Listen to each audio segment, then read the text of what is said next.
eterno Deus e Pai que estás no céu, oramos pelo teu servo que ocupará este lugar santo para entregar o que recebeu do Senhor.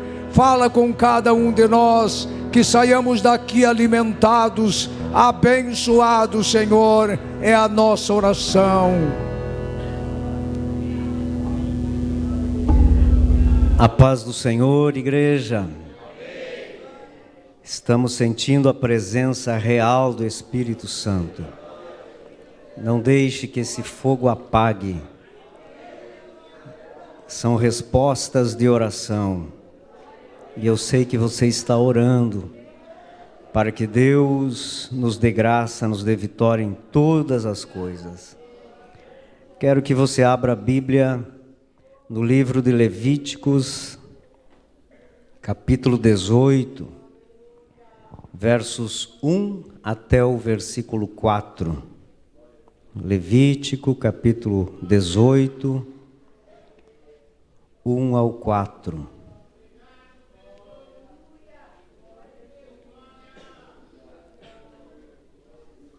Diz assim: Disse o Senhor a Moisés: Fala aos filhos de Israel e dize-lhes: Eu sou o Senhor, o vosso Deus.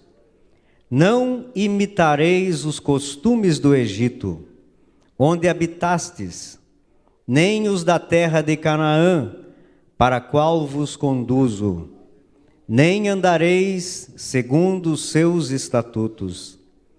Praticareis os meus juízos e guardarei os meus estatutos para andardes neles. Eu sou o Senhor, o vosso Deus. Capítulo 20, o versículo 26.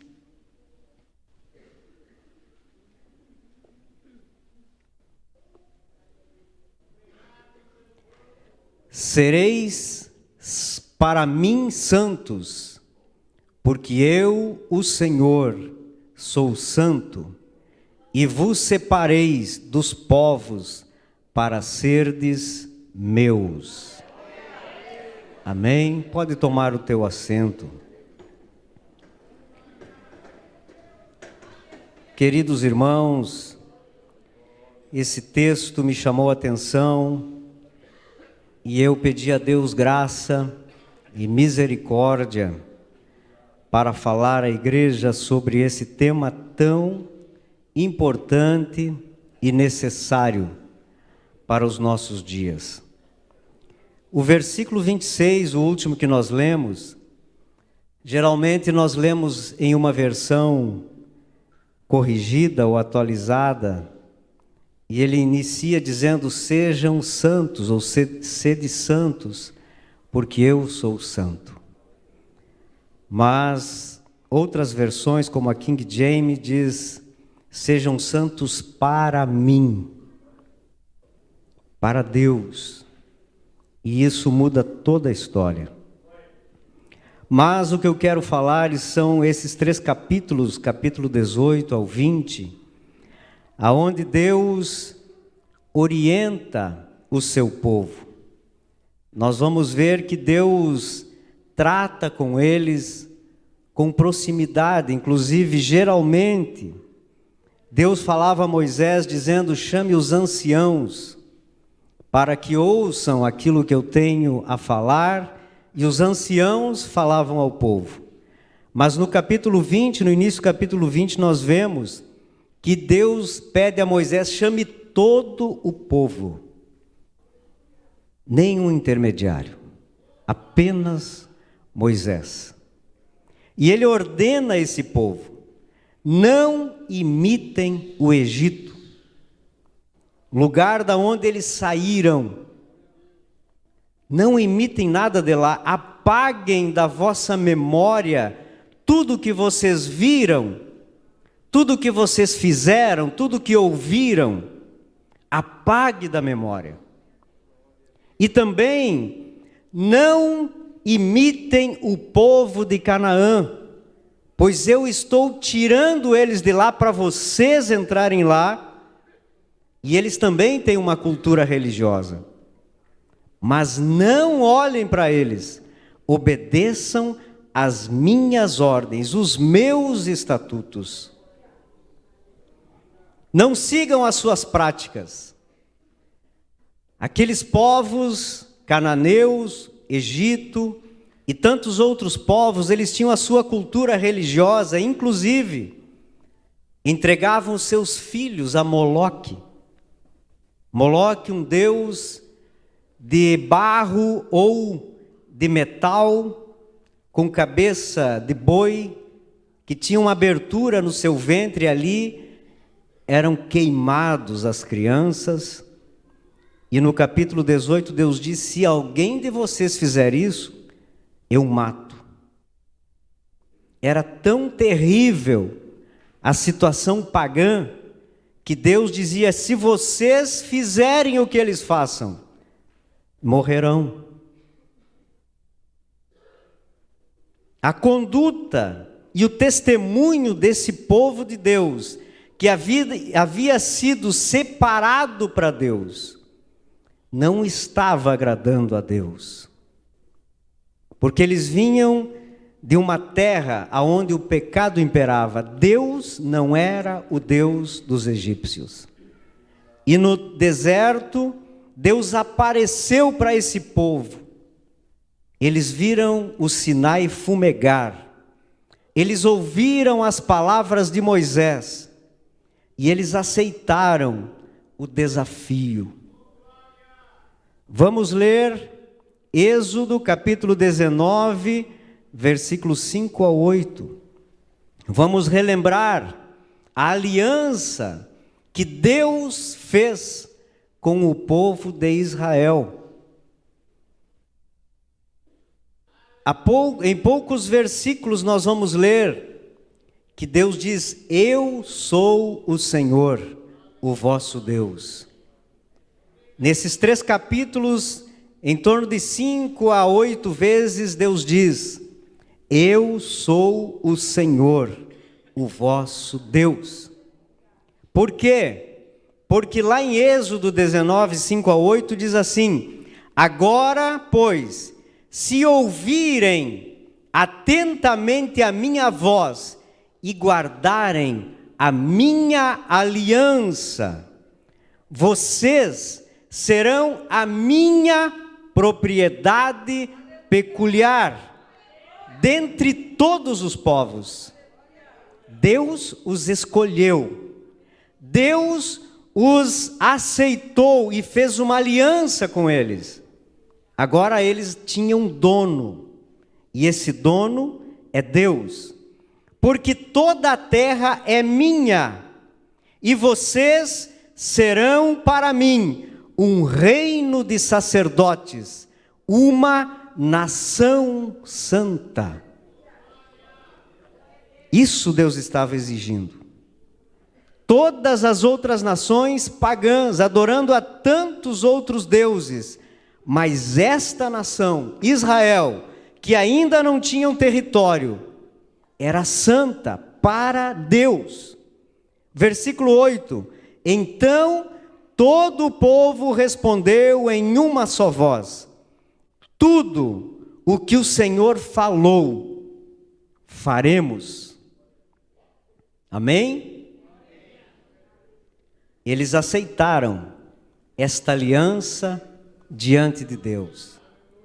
Deus propôs e o povo em uma só voz disse: amém.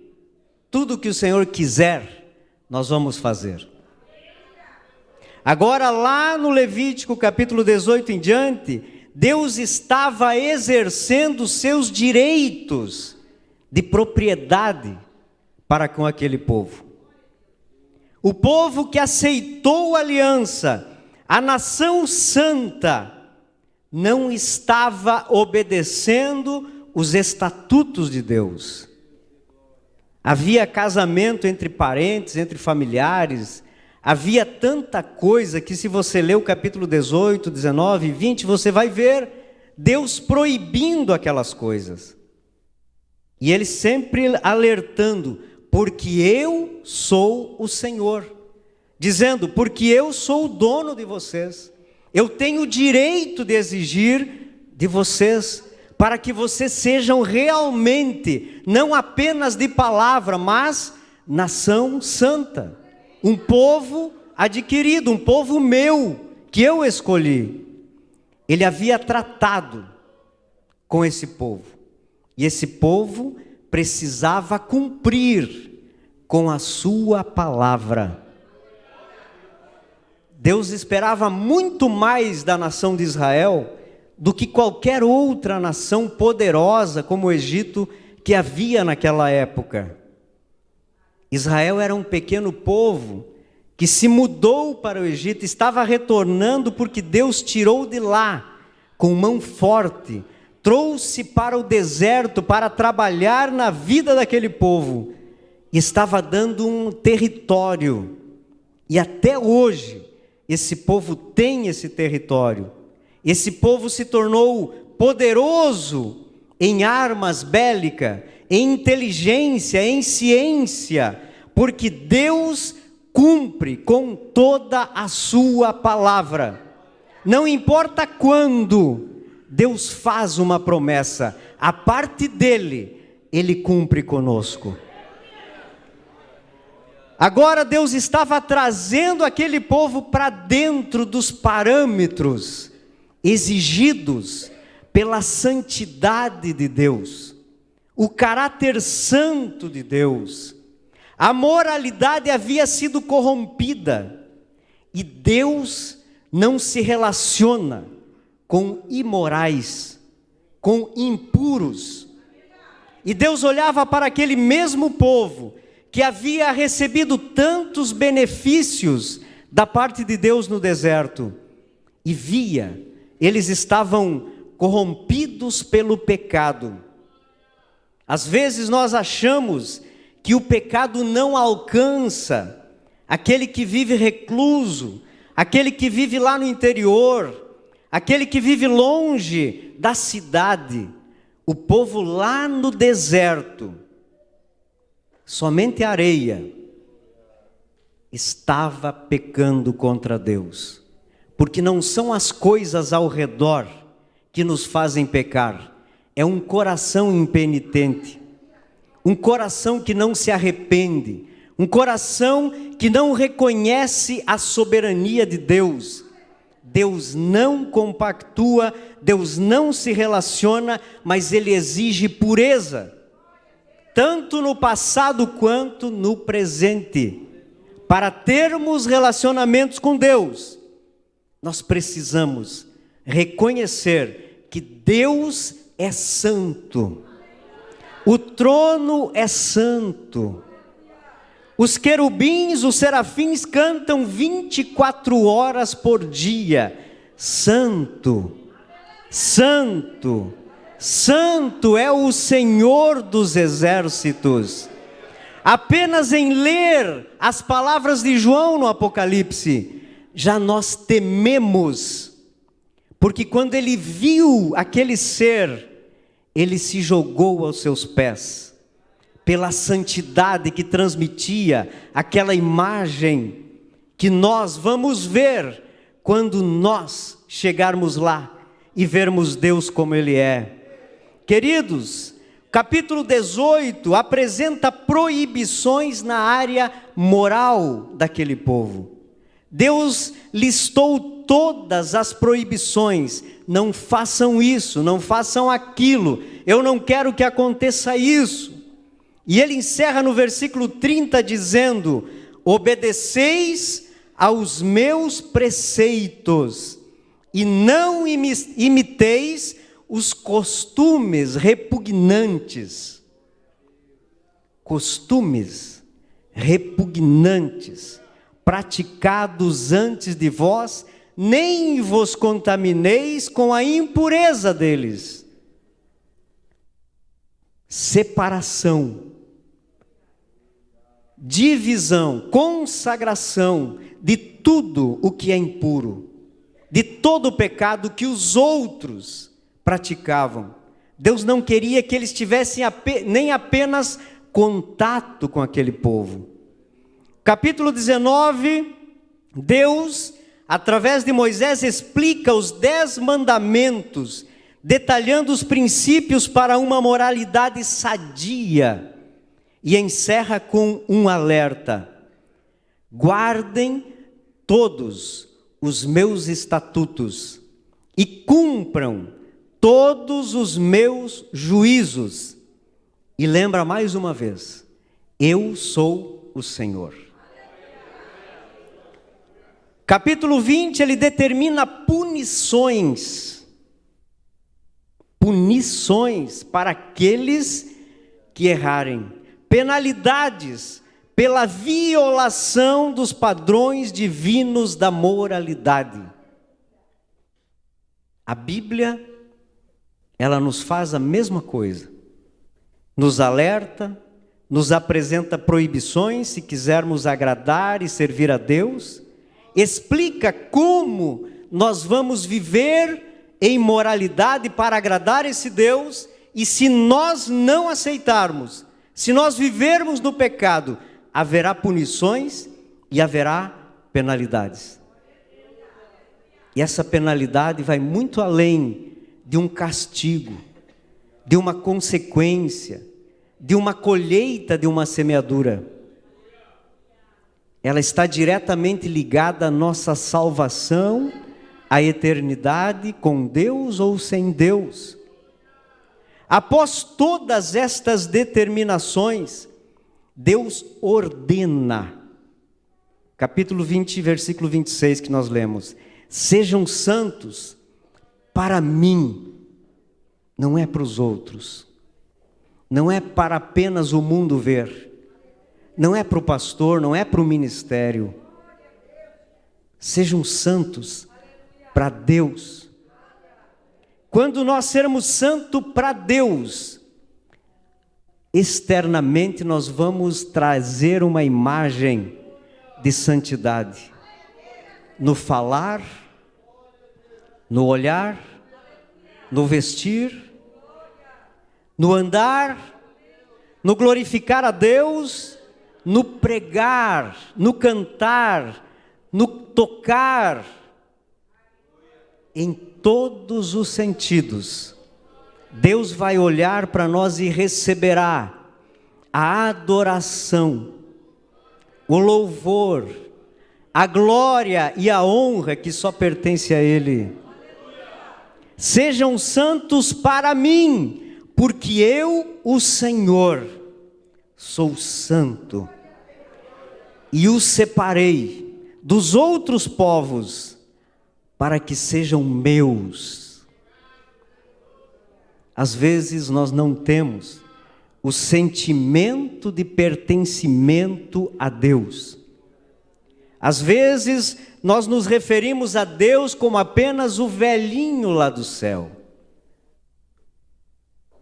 apenas como o Pai Velho, apenas como Deus, apenas como aquele que está lá no trono.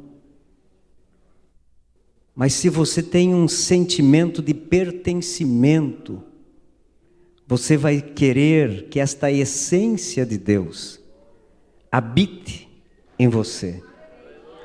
Que o Espírito que está no homem venha ter comunhão com o Espírito Santo, fazendo esta ligação que só a comunhão com Deus nos dá. Por isso Deus exige: sejam santos para mim, porque eu os separei dos outros povos para que sejam meus. Deus não há limite para Ele agir, mas tem uma coisa que é uma limitação imposta pelo próprio Deus, que Deus não tem comunhão com profanos. A santidade de Deus exige que para Ele ter relacionamento comigo ou com você, eu devo ser santo. Deus não habita em altar profanado. Deus não habita em vida profana. Deus não habita em nenhum homem que profana a sua vida com maus pensamentos, com coração mau. Deus não se relaciona se nós não estivermos alinhados com a sua vontade. Queridos, eu quero falar sobre santificação, mas não na prática. Às vezes, nós ouvimos e falamos sobre santificação e geralmente a palavra nos leva a cobrar, a apontar erros, a mostrar que da forma que pessoas estão vivendo não é o correto. Mas eu quero que você preste atenção que nós precisamos de uma conscientização. Às vezes a palavra teoria nos traz um mal entendido, mas é muito melhor nós termos uma teoria para colocar em prática do que sermos levados diretamente à prática e nos tornarmos legalistas, sem saber o porquê estamos fazendo certas coisas. Mas veja bem, Deus exigiu uma conduta santa do seu povo. Lá no deserto, o seu povo que ele havia escolhido para si. E através destes mesmos princípios, nas mesmas bases, determinou a conduta da igreja.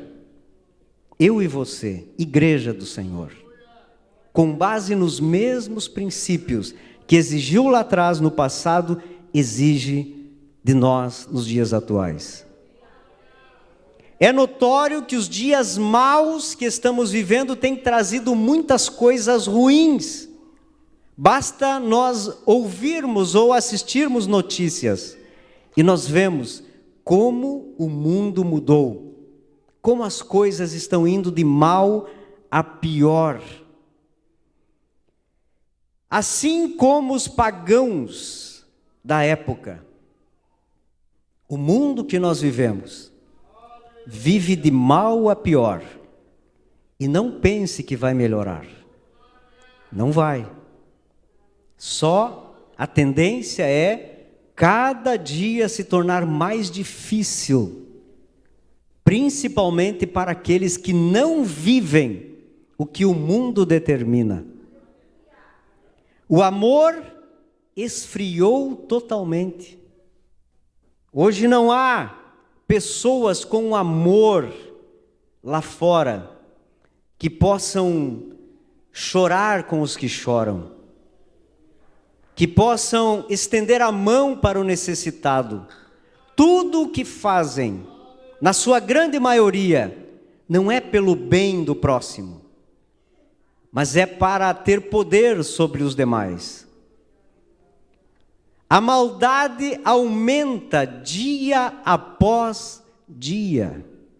Como a maldade está à flor da pele de pessoas, que às vezes nós nem imaginamos que pessoas possam realizar, fazer coisas inimagináveis. O pecado chega a nível, como a Bíblia diz, às narinas de Deus. O pecado está exposto para todos que quiserem ver, observar e praticar. O pecado bate a porta todos os dias. A corrupção moral da humanidade é vergonhosa. Irmãos, existem leis no Congresso Nacional onde pessoas querem aprovar aquilo que Deus está exigindo que não faça, o incesto, que é casamento entre familiares.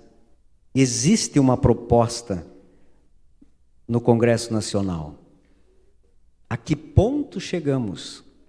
Aquilo que Deus abomina, o homem hoje quer trazer à tona. E a injustiça no nosso mundo impera. Ninguém mais tem certeza ou garantia de uma justiça real, sincera e verdadeira. Mas Deus espera que a sua igreja, comprada, lavada e redimida pelo sangue do Cordeiro, viva em santificação. Nós não temos nada a ver com o que acontece lá fora.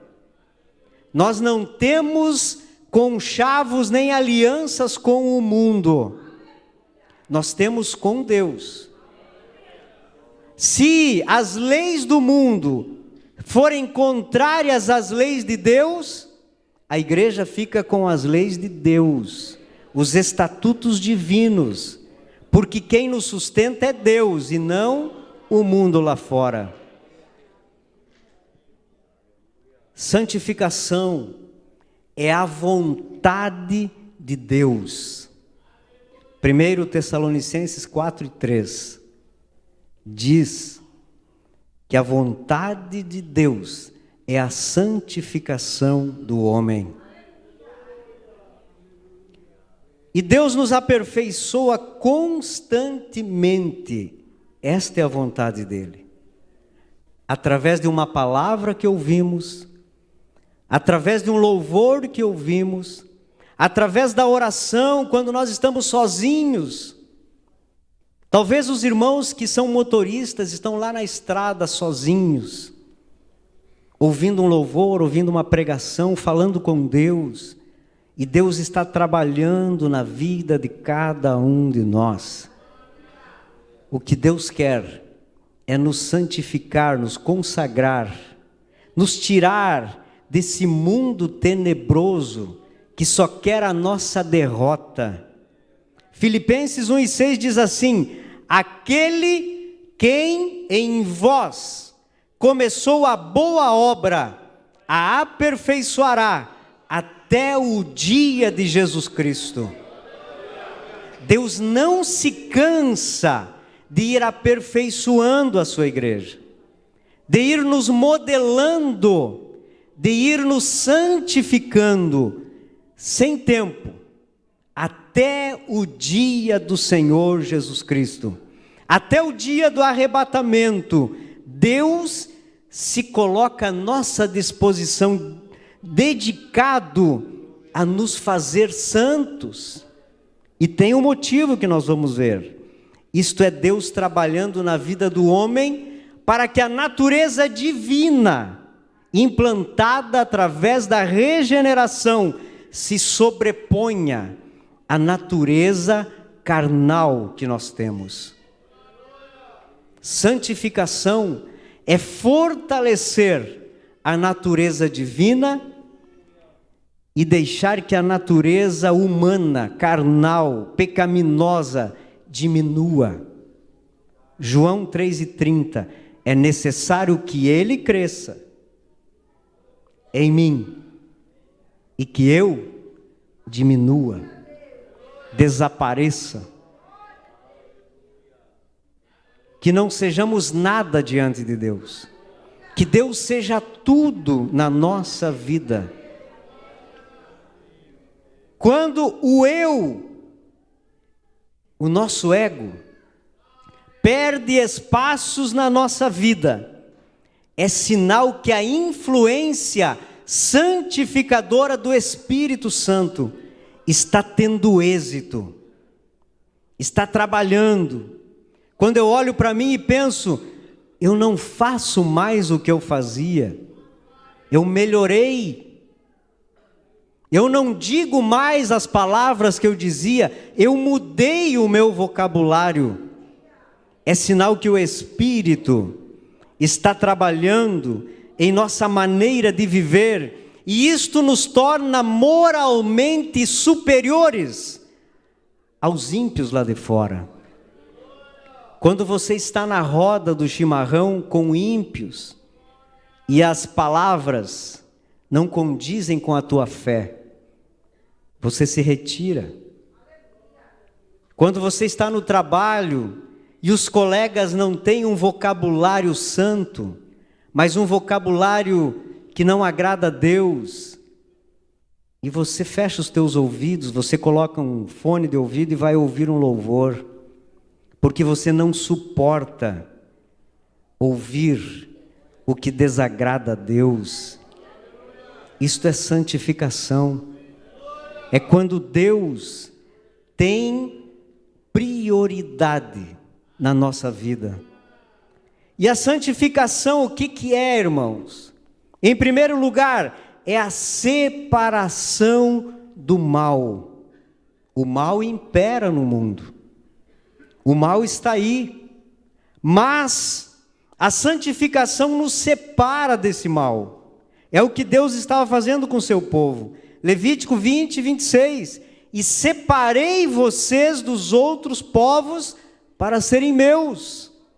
Deus estava dizendo para eles: vivam longe do mal, longe daquilo que leva à condenação. Isto é, aceitar que devemos nos separar de tudo que é imundo, tudo que desagrada a Deus, a imundícia do pecado. Paulo já escreveu em 2 Coríntios 6 e 14 sobre o jugo desigual.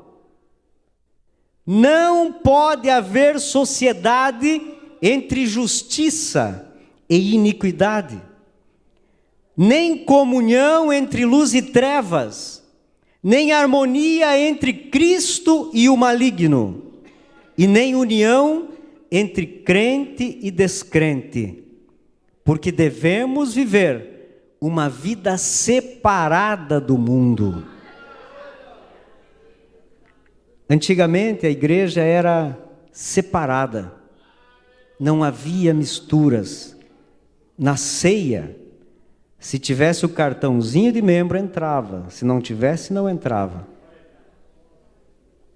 Se estava em pecado, deveria vir aqui na frente e dizer: eu não posso participar da ceia, eu pequei contra Deus, pequei contra a igreja. Mas a mistura, as leis, nos levaram a aceitar algumas coisas, o joio no meio do trigo. Mas existe uma igreja santa, uma igreja separada do mundo, uma igreja que tem uma ligação direta com Deus, que quando dobra os seus joelhos sente que o Espírito Santo está ali, lhe fortalecendo para mais um dia, uma semana, um mês de vitórias, porque nós não sabemos o que nós vamos enfrentar naquele dia, mas a nossa vida está guardada nas mãos de Deus. E se Ele nos levar, se algo mal acontecer para nós, nós sabemos que nos encontraremos com Ele ali. Esta é a Igreja Santa. Mas muitos não têm esta certeza, esta garantia, porque tem alianças lá fora, alianças com o pecado, alianças com pessoas, alianças com o mau caráter. Mas santificação é separação do mal. Separa do mal, se distancia do mal, deixa para lá aquilo que não te traz comunhão com Deus. Santificação também é a separação para Deus. Não adianta só eu me separar do mal, mas não me dedicar a esse Deus tão bom e maravilhoso que nós conhecemos. 2 Coríntios 5 e 15, para que os que vivem não vivam mais para si, mas para aquele por quem por eles morreu e ressuscitou. A Igreja Santa não vive apenas para se apresentar na igreja com o nosso melhor terno. Nós não viemos para a igreja apenas para marcar presença. Nós viemos para servir a Deus, para viver para Ele. A vida do crente santo é exclusiva de Deus. já é separado do mundo, agora também começa a ser consagrado a Deus e não tem mais comunhão com as trevas, mas vive para Deus, adora a Deus, louva a Deus. Não vem porque é o culto de Santa Ceia e eu não posso faltar, mas eu vou porque eu quero adorar, eu quero exaltar, porque a minha vida é dele, foi ele que me deu. O ar que eu respiro é ele que me dá todos os dias. Não falta nada na minha mesa porque ele é o provedor. Eu estou vivo porque ele me dá vida. E só a ele eu devo adoração. Nós vivemos para ele. A santificação também significa revestimento da plenitude de Cristo. Porque todos nós temos recebido a sua plenitude, graça sobre graça. João 1,16. Nós vamos nos revestindo de Cristo. Aquilo que nós lemos nos evangelhos e às vezes nós paramos e vemos, mas é impossível eu agir como Cristo. É impossível eu encarnar Cristo. Eu viver o que ele viveu, ser tentado, ir para o deserto, enfrentar tantas coisas, ser crucificado, preso, morrer. Mas de repente a santificação nos leva a ser transformado de glória em glória, na mesma imagem que o Espírito Santo coloca na nossa vida. O crente que deixa se santificar, fica mais parecido com Cristo, cada dia. As coisas do mundo vão ficando para trás, e nós vamos nos aproximando com tanta graça, com tanto amor, com tanta dedicação. Spurgeon escreveu o seguinte: quanto mais do céu existe em nossas vidas, menos da terra cobiçamos. Se tem palavra no coração, se tem joelhos dobrados, se tem adoração, o mundo passa a ter menos importância. As coisas daqui já não nos importam mais. Nós queremos o que Deus tem para nos dar. E quais as bênçãos que acompanham a santificação? Ser santo, irmãos, traz benefícios para nós. Buscar a santificação nos deixa forte, nos permite viver coisas que nós não vivíamos, sentir o que não sentíamos.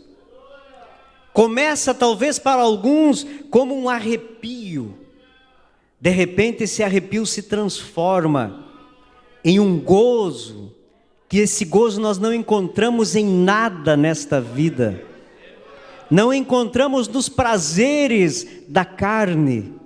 Esse gozo só vem dos céus, só vem de Deus, porque só Deus tem poder de nos fazer realmente felizes. As bênçãos que acompanham a santificação, em primeiro lugar, promove o crescimento espiritual do indivíduo e da igreja. O crente que aceita ser trabalhado por Deus tem alegria espiritual. Não fica paralisado, não é atraído por cores ou por músicas bonitas, mas pela palavra de Deus, pelo Espírito Santo, pela graça, pela presença de Deus. Isso nos atrai. Se nós não tivéssemos cadeiras, não tivesse som, não tivéssemos luzes, a presença de Deus nos levaria para baixo de uma árvore, sem luz, na vela. Isso não importa quando nós temos a presença do Senhor, que nós queremos a graça de Deus, que nós queremos comunhão com a igreja. Aquele que tem crescimento espiritual, que tem a presença de Deus, sabe escolher o culto para ir, sabe escolher a igreja para congregar, sabe escolher o texto para ler, sabe escolher o hino para louvar o nome do Senhor. Resumindo, aquele que tem crescimento espiritual, que cresce a cada dia, porque ninguém está pronto, nós sempre estamos crescendo, não é levado por qualquer coisa, não é qualquer profecia, não é qualquer palavra, não é qualquer som, não é qualquer ambiente. Aquele que cresce espiritualmente, ele tem comunhão com Deus, e na conversa ele sabe, esse não me serve, não é mal educado, mas ele se retira, porque aquilo que influencia, que não vem de Deus, é mal para a nossa vida cristã. A santificação também prepara o crente para ser usado por Deus. Tem muita gente que quer fazer algo, quer fazer alguma coisa, mas o Espírito Santo o mantém longe do altar, o mantém longe dos cargos, das funções. Tem muita coisa a fazer. E muitos entendem, mas por que não coloca o fulano? Por que não me coloca eu? Eu estou aqui para fazer. Mas veja bem, 2 Timóteo 2:21. Assim, pois, se alguém se purificar destes erros, será utensílio para a honra, santificado e útil ao Senhor. Se não está purificado, se não está santificado, o altar não aceita pedras que não se encaixam nesse altar. Queridos, tornar-se instrumento de Deus é uma maravilha. As dificuldades vêm, as batalhas vêm, os problemas surgem, mas se nós temos a certeza que somos chamados por Deus, o Espírito Santo nos renova a cada dia. Quem vive em santificação tem autoridade sobre os infernos. Expulsa o demônio, repreende o mal e o mal sai. Estamos em falta nestas coisas. Às vezes o inimigo está camuflado atrás de algumas coisas, de algumas palavras, de algumas ações, e nós não temos o discernimento para ser vaso de Deus, de honra, e mandar o inimigo embora. Quem vive em comunhão com Deus, sabe o que é de Deus e o que não é de Deus. E é maravilhoso ser útil a Deus, é prazeroso servir de instrumento nas mãos do Senhor. Quem é instrumento nas mãos de Deus, não é tropeço para ninguém. É muito triste ver pessoas que não buscam a santificação e não são úteis no corpo. Quem não tem utilidade na igreja se torna um problema. Nós, pastores, obreiros, encarregados, perdemos mais tempo em resolver problemas do que evangelizando, aconselhando e edificando a igreja. Por quê? Porque falta santificação. A igreja santificada não tem problema. A igreja santificada vem para os cultos de ensino, não precisa repetir a mensagem lá no gabinete. A igreja santificada ama a palavra de Deus, se esforça em aprender mais, para não dar problema. Não é para o pastor, não dar problema para Deus, para o corpo de Cristo. Queridos, a santificação também prepara o crente para a vinda de Jesus Cristo. Esta é a melhor parte. Santificação dá crescimento espiritual, prepara o crente para ser útil diante de Deus. Mas a melhor parte, nos prepara, nos coloca esperança no coração. Crer nas promessas de Deus, esperar Jesus Cristo, com o coração quebrantado, com o coração aberto, almejando o dia do Senhor. Hebreus 12:14 diz assim: segui a paz com todos e a santificação, sem a qual ninguém verá o Senhor. A santificação é a veste espiritual da igreja, é a veste branca da noiva de Jesus. Por meio dela somos plenamente conservados, irrepreensíveis para a vinda de Jesus Cristo. Não há um vestido branco em cada um de nós, mas quando Deus olha para a igreja, e a igreja é santificada, Deus vê como se nós fôssemos uma noiva, de vestidos brancos, sem mancha, sem mácula, pronta para encontrar com o noivo no dia do Senhor Jesus. É sinônimo de pureza, requisito inquestionável para entrar na Canaã celestial. Os casamentos, vamos dizer da antiguidade, o vestido branco denota pureza. As que não eram puras casavam com outras cores. E esta cultura foi se corrompendo a ponto de nós, como igreja, entendermos a mesma coisa. Que mesmo não sendo puros, achamos que entraremos nos céus. Só entra lá puros, lavados e remidos, sem mancha, sem mácula, sem pecado, purificados diante de Deus.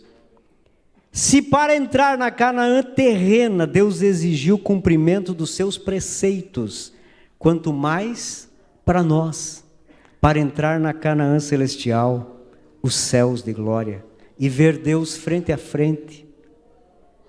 Deus não se relaciona com impuros, nem quando estamos aqui, quanto mais para entrar lá. Efésios 5:23 diz assim: o mesmo Deus de paz os santifique em tudo, nada pode ser meio puro, meio santo. É santo, puro diante de Deus, em que o espírito, alma e corpo sejam conservados íntegros e irrepreensíveis. O corpo também, não é só alma e espírito, não é só o coração. Na vinda de nosso Senhor Jesus Cristo. Queridos, santificação não é um capricho de Deus. Não é porque Deus quer nos colocar em um quadrado, em um parêntese. É o amor dele para conosco, para nos salvar. Santificação é amor de Deus, para que nenhum de nós fique aqui no dia do arrebatamento. Ele nos alinha em um relacionamento reto, direto e nos separa do pecado e do mal e do mundo, para nós dedicarmos a nossa vida exclusivamente para Deus. Esse é o motivo. E eu convoco aos irmãos, busquem a santificação. Levem seus filhos nesta mesma busca por santificação. A nossa geração, como eu falei aqui na ceia passada, é a pior de todas. Mas nós ainda temos palavra, ainda temos resquícios da presença do Senhor. E se nós não fizermos a nossa parte, a próxima geração não vai estar aqui para adorar a Deus. Que os nossos filhos entendam a necessidade de viver uma vida separada do mundo. Adolescentes que me ouvem, jovens, sejam puros diante de Deus. Abandonem tudo que separa de Deus. Igreja, o Senhor requer santidade, e que esta palavra gere em nossos corações o viver, o desejo, a vontade de viver uma vida de santificação, que gera o sentimento de pertencimento a Deus. Nós somos dele, nós não somos do diabo. Nós não somos do mundo, nós não somos dos nossos prazeres, nós somos um povo separado, consagrado a Ele, totalmente separado do mundo, dos pecados, das impurezas, porque para nós fazermos coro com os serafins, os querubins, para dizer que Ele é santo, nós também devemos ser santos. É o que Deus exige da igreja atual, santidade, sem a qual ninguém verá o Senhor. Convido a igreja a se colocar em pé. O grupo vai louvar o nome do Senhor e você faça uma autoanálise. Fale com Deus. Esquadrinha a tua vida, o teu coração. Liste, identifique, pontue o que Deus tem cobrado da tua vida, o que Deus não tem se agradado da tua vida, o que falta santificar. Às vezes nós santificamos os lábios, mas o pensamento ainda é profano. Às vezes santificamos o corpo, mas as atitudes ainda são profanas. Mas que Deus nos santifique em tudo, para sermos irrepreensíveis diante do nosso amado Deus. Louve ao Senhor com o grupo. As muitas gerações rendidas em louvor, cantando ao Cordeiro uma canção. Os que em ti se foram e os que hão de crer, cantando ao Cordeiro uma canção. Teu nome é o mais alto, teu nome é o maior, teu nome é sobre todos os tronos e domínios, governos e poderes.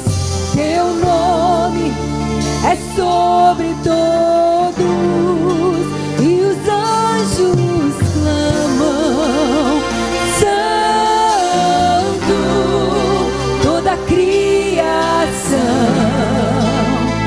Santo, exaltado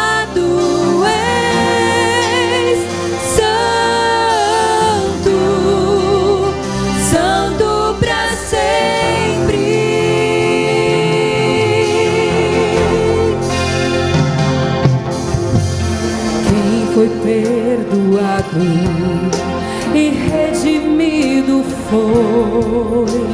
Cante ao Cordeiro uma canção, aquele que é livre e leva o seu nome. Cante ao Cordeiro uma canção. Aleluia! Cantaremos para sempre, amém. E os anjos clamam, santo, toda a criação, santo, exaltado és, santo, santo pra sempre. E o teu povo canta, santo, sim ao Rei dos Reis, santo, tu sempre serás, santo, santo pra sempre. Porque o teu nome é mais alto, Jesus. Teu nome é o mais alto, teu nome é o maior, teu nome é sobre todos os tronos e domínios, governos e poderes. Teu nome é sobre todos e os anjos clamam, santo, sim ao Rei dos Reis, santo, exaltado és, santo, santo pra sempre. E a igreja canta nesta manhã, e o teu povo canta, santo, sim ao Rei dos Reis. Senhor Deus é santo, maravilhoso, Tu poderoso. sempre O serás nosso Deus é santo. santo, Requer santo santidade pra da noiva do Cordeiro. sempre. E o teu povo canta, e o teu povo canta, santo, sim ao Rei dos Reis, santo, tu sempre serás, santo, santo pra sempre.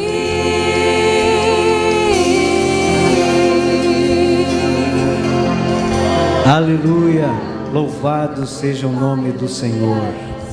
Vamos abrir a Bíblia mais uma vez. Primeira carta de Paulo aos Coríntios, capítulo 11 e o versículo 23.